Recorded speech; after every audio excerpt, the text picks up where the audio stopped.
പുതിയൊരു വീഡിയോയിലേക്ക് എല്ലാവർക്കും സ്വാഗതം. രണ്ട് ചിത്രങ്ങളെ പറ്റി പറയാനാണ് ഞാൻ ഈ വീഡിയോ ചെയ്യുന്നത്. ഒന്ന് പ്രിൻസ് ആൻഡ് ഫാമിലി എന്ന ദിലീപിൻ്റെ ചിത്രം, മറ്റൊന്ന് പടക്കളം, സുരാജ് വെഞ്ഞാറമൂടും ഷറഫുദ്ദീനും നിറഞ്ഞാടിയ ചിത്രം പടക്കളം. ഈ രണ്ട് ചിത്രങ്ങളും നിസ്സംശയം പറയാൻ പറ്റും വിജയ ചിത്രങ്ങളായി മാറിയിരിക്കുന്നത്. നമ്മൾ നേരത്തെ തന്നെ പലരും നമ്മളോട് ചൂണ്ടിക്കാണിച്ചു പ്രിൻസ് വൻ വിജയമായി, പടക്കളം വൻ വിജയമായി എന്ന് പറഞ്ഞെങ്കിലും കൃത്യമായിട്ടുള്ള വിവരങ്ങൾ നമുക്ക് കിട്ടാതെ നമുക്ക് ഒരു ചിത്രം വിജയചിത്രമാണെന്ന് പ്രവചിക്കുക വയ്യ. ഏതായാലും ഈ ചിത്രങ്ങൾ രണ്ടും വൻ വിജയമായ കാഴ്ചയാണ് നമ്മൾ കാണുന്നത്. വൻ വിജയം എന്ന് പറഞ്ഞാൽ സൂപ്പർ മെഗാ ഹിറ്റായി എന്നുള്ളതല്ല, മുടക്ക് മുതൽ തിരിച്ചു കിട്ടി ലാഭവും നേടിയ ചിത്രമായിട്ടാണ് കാണുന്നത്. ഇതിൻ്റെ പ്രിൻസ് എന്ന് പറയുന്ന ചിത്രത്തിൻ്റെ ദിലീപിൻ്റെ തിരിച്ചുവരവ് എന്നൊക്കെ വിശേഷിപ്പിക്കപ്പെട്ട ഈ ചിത്രത്തിൻ്റെ ബഡ്ജറ്റ് എത്ര കോടിയാണ് എന്നുള്ളത് ഇപ്പോഴും പുറത്തു വന്നിട്ടില്ല എന്നുള്ളതാണ് ഏറ്റവും വേറെ സത്യം. 8 കോടി മുതൽ ഓരോരുത്തർ പറയുന്നുണ്ട്, 8, 10, 12 കോടി എന്നൊക്കെ പറയുന്നുണ്ട്.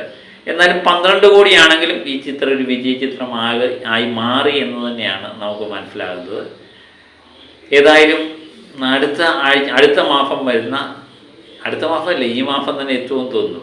നമ്മുടെ പ്രൊഡ്യൂസർ അസോസിയേഷൻ്റെ കണക്ക്, അതിനകത്ത് കൃത്യമായിട്ടുള്ള ബഡ്ജറ്റ് നമുക്ക് മനസ്സിലാക്കാൻ പറ്റും എന്ന് തന്നെ മനസ്സിലാക്കുന്നു. ഏതായാലും OTT എല്ലാം കൊണ്ടും ഈ ചിത്രം ഒരു വിജയമായി മാറി എന്ന് തന്നെ നമുക്ക് ഉറപ്പായിട്ട് പറയാൻ പറ്റും. അത് ദിലീപിൻ്റെ കരിയറിലെ തന്നെ ഒരു ബ്രേക്ക് ത്രൂ മൂമെൻ്റ് ആയിട്ട് മാറുന്നു. കാരണം തുടർച്ചയായിട്ടുള്ള പരാജയ ചിത്രങ്ങളായിരുന്നു ദിലീപിൻ്റെ ചിത്രങ്ങളെല്ലാം തന്നെ.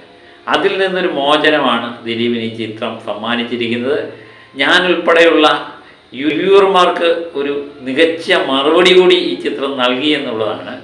കാരണം പലരും ഇതിനെപ്പറ്റി എതിരഭിപ്രായം പറഞ്ഞെങ്കിലും അതൊന്നും ചിത്രത്തെ ബാധിക്കുന്നേ ഇല്ല എന്നുള്ളത് കൃത്യമായിട്ട് ജനങ്ങൾ ഇതൊന്നും ഏറ്റെടുക്കുന്നതേ ഇല്ല. നമ്മൾ ഉൾപ്പെടെയുള്ള റിവ്യൂവർമാരുടെ വാക്കുകളൊന്നും ഏറ്റെടുക്കുന്നില്ല. അതൊരു വൻ വിജയമായിട്ട് മാറി എന്നുള്ള അറിയുമ്പോൾ വളരെയധികം സന്തോഷമുണ്ട്. ഞാൻ പലപ്പോഴും വിമർശന വിധേയമായിട്ടുണ്ട്. കാരണം ദിലീപിനോട് എനിക്ക് പ്രത്യേകിച്ച് ഒരു സ്നേഹമൊന്നുമില്ല. എൻ്റെ വാക്കുകളിൽ തന്നെ ദിലീപിനുള്ള ദേഷ്യം പ്രചരിക്കുക എന്നല്ല പലരും കമൻ്റായിട്ടൊക്കെ ഇട്ടു. എനിക്ക് വളരെയധികം സന്തോഷമായി. ദിലീപിൻ്റെ ഒരു തിരിച്ചുവരവ് അത് നമ്മൾ കാണുന്നു. 25 ദിവസം കൊണ്ട് ഈ ചിത്രം നേടിയ കളക്ഷൻ എന്ന് പറയുന്നത് ഏകദേശം 24,69,00,000 ഈ ചിത്രം എത്തിയിരിക്കുന്നു എന്നുള്ളതാണ്. ഇതിൻ്റെ ഇന്ത്യാഗ്രാഫായിട്ട് കാണിക്കുന്ന 18,07,00,000 ഓവർസീസ് കളക്ഷൻ 6,62,00,000 എത്തിയിരിക്കുന്നു. ഇതിൻ്റെ 24ാമത്തെ ദിവസം ഞായറാഴ്ച ഈ ചിത്രം കളക്ട് ചെയ്തത് 49 ലക്ഷം രൂപയാണെങ്കിൽ 25ാമത്തെ ദിവസം വർക്കിംഗ് ഡേ ആയിട്ട് പോലും ഈ ചിത്രം 15 ലക്ഷം രൂപ കളക്ട് ചെയ്തിട്ടുണ്ട്. അങ്ങനെ കേരളത്തിൽ നിന്ന് ഏകദേശം 15.5 കോടിക്ക് മുകളിലുള്ള കളക്ഷൻ ഈ ചിത്രം നേടി. അങ്ങനെ ഈ ചിത്രം ഒരു വൻ വിജയമായി മാറിയിരിക്കുന്നു എന്ന് തന്നെയാണ് എനിക്ക് നിങ്ങളോട് പങ്കുവെക്കാനുള്ളത്. വളരെയധികം സന്തോഷമുണ്ട് അല്ലേ.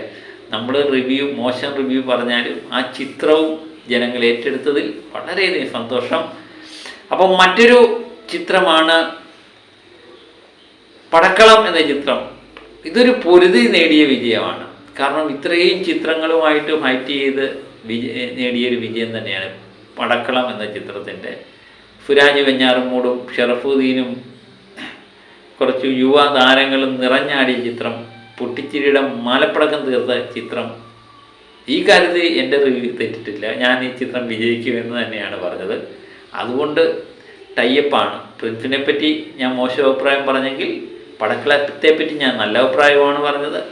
അപ്പോൾ പ്രേക്ഷകരാണ് എല്ലാം തീരുമാനിക്കുന്നത്, റിവ്യൂവർമാരല്ല എന്നുള്ളത് ഇത് തന്നെ മനസ്സിലായി. ഏതായാലും പടക്കളം എന്ന ചിത്രം നേടിയിരിക്കുന്നത് 18 കോടിയോളം ഇത് വേൾഡ് വൈഡ് ആയിട്ട് കളക്ട് ചെയ്തിട്ടുണ്ട് എന്നുള്ളതാണ് അറിയുമ്പോൾ. പിന്നെ 17,72,00,000. അതിൻ്റെ ഓവർസീസ് കളക്ഷൻ ഇപ്പോഴും കൃത്യമായിട്ട് പുറത്തു വന്നിട്ടില്ല. 25ാമത്തെ ദിവസം ഞായറാഴ്ച ഈ ചിത്രം കളക്ട് ചെയ്ത് 47 ലക്ഷം രൂപയാണെങ്കിൽ 26ാമത്തെ ദിവസം ഈ ചിത്രം കളക്ട് ചെയ്തിരിക്കുന്ന 13 ലക്ഷം രൂപയാണ് ഇന്നലെ. ഇന്നും ആ രീതിയിലുള്ള കളക്ഷൻ തന്നെയാണ് ഈ ചിത്രത്തിന് പ്രതീക്ഷിക്കുന്നത്. അങ്ങനെ 13 കോടിക്ക് മുകളിലുള്ള ഒരു കളക്ഷൻ കേരളത്തിൽ നിന്ന് ഈ ചിത്രം നേടിയിരിക്കുന്നു. വേൾഡ് വൈഡ് ആയിട്ട് ഈ ചിത്രം എനിക്ക് തോന്നുന്നു ഒരു 18 കോടിക്ക് മുകളിലുള്ള കളക്ഷൻ ഇന്നുകൊണ്ട് ഇത് കിട്ടും എന്ന് തന്നെ നമ്മൾ പ്രതീക്ഷിക്കുന്നു. സ്വരാജ് എന്ന് പറയുന്ന പുതുമുഖ സംവിധായകൻ്റെ ചിത്രവും വൻ വിജയമായി മാറുന്നു എന്നുള്ളത്. അപ്പം ഇതൊക്കെ തന്നെയാണ് ഇന്നത്തെ വിശേഷങ്ങൾ. ഈ 2 ചിത്രങ്ങളുടെ വിജയത്തിൻ്റെ കാര്യം പറയാൻ നമുക്ക് 1000 നാവാണ്. നമ്മൾ പ്രതീക്ഷിച്ചിരുന്ന വിജയം അത് നേടിയിരിക്കുന്നു. പ്രത്യേകിച്ച് ദിലീപ് എന്ന് പറയുന്ന നടനെ സംബന്ധിച്ച് ഒത്തിരി എന്താ പറയുന്നത്, പല ഭാഗത്തു നിന്നും ഒത്തിരി വിമർശനങ്ങൾ നേരിട്ടിട്ടുണ്ടായിരുന്നു. അദ്ദേഹം കുറച്ച് നാളായിട്ട് വിമർശനം നേരിടുന്നു, എന്തിനു വേണ്ടിയാണെന്ന് എനിക്കറിയില്ല. പക്ഷേ അദ്ദേഹത്തെ പടത്തെ പറ്റി വിമർശിക്കുന്നതിനേക്കാൾ ഉപരി വ്യക്തി ജീവിതവുമായിട്ട് ബന്ധപ്പെട്ട ചില കാര്യങ്ങൾ അദ്ദേഹത്തെ വിമർശിക്കാറുണ്ട്. അത് ഈ പടത്തെയും ബാധിക്കാറുണ്ട് എന്നുള്ളതാണ്. പക്ഷെ അതിൽ നിന്നൊക്കെ പൊരുതി നേടിയ വിജയമായിട്ടാണ് ദിലീപിൻ്റെ ചിത്രത്തെ നമുക്ക് കാണാൻ പറ്റുന്നത്. അതുപോലെ തന്നെ ഞാൻ പറഞ്ഞു, നമ്മുടെ പടക്കളവും ഒത്തിരി ചിത്രങ്ങൾ, വൻ ചിത്രങ്ങളോടൊപ്പം മത്സരിച്ചാണ് ഈ വിജയം സ്വന്തമാക്കിയിരുന്നത്. അപ്പോൾ ഇതിൻ്റെ അണിയറ പ്രവർത്തകർക്കെല്ലാം സ്നേഹത്തിൻ്റെ ഭാഷയിൽ അഭിനന്ദനം രേഖപ്പെടുത്തുന്നു. അപ്പോൾ മറ്റൊരു വീഡിയോയുമായിട്ട് വീണ്ടും ഞാൻ എത്താം. എല്ലാവർക്കും ഓക്കെ, ബൈ.